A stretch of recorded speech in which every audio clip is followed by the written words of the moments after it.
Po sa ating lahat. Ako po si Krishna Sugabo, ang kasalukuyang SSLD Secretary ng Talipan National High School sa school year 2025-2026.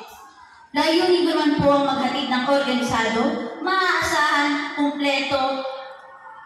kumpleto at maaasahang datos para sa bawat mag-aaral. Kaya naman po, layunin ko po na masuri at masiyasat ang bawat impormasyon.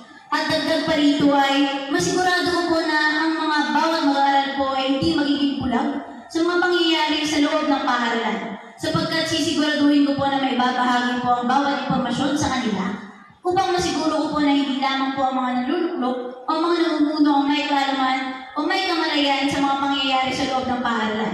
Hindi lamang po sila may opinyon o may panayan sa mga pangyayari sa ating paaralan, sapagkat nais ko pong bigyan ng daan ang bawat mag-aaral upang magkaroon po sila ng boses o panayam sa mga nangyayari sa ating paaralan upang sa bawat hakbang o proseso po ay atin po silang kasama. At para naman po sa aking adhikain o plataforma, hangad ko po ang muling paglilinaw o pagsasabuhay ng wikang Pilipino sa bawat mag-aaral. Nais ko pong imungkahi ang isang plataforma na Abang Kabataan Program.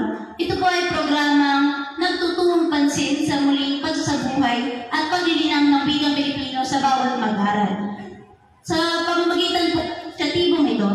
pamamagitan po ng inisyatibong ito, magkakaroon po tayo ng libreng pagtuturo sa mga kabataan, lalong-lalo na sa mga kabataan na nangangailangan ng karagdagang pagsasanay sa wikang Pilipino. At dagdag po rito ay magkakaroon din po sila ng mga patimpanak pagkatapos ng sesyon ng pagtuturo katulad na lamang po ng sabayang pagbigkas, teatro, dula-dula at talumpati kung saan hindi lang maahasa ang kanilang kasanayan sa pagbabasa, malalaman po natin ng kanilang kasanayan sa pakipagtalastasan, pagiging malikhain at tiwala sa sarili. Sa pamamagitan po ng plataformang ito, ay hangad ko po na patuloy na maisalin sa mga susunod na henerasyon ang yamang kultura at tradisyon ng mga Pilipino. Muli, ako po si Krishna Sugabo, ang kasalukuyang SSLD Secretary ng Talipan National High School for the school year 2025-2026. Maraming salamat po.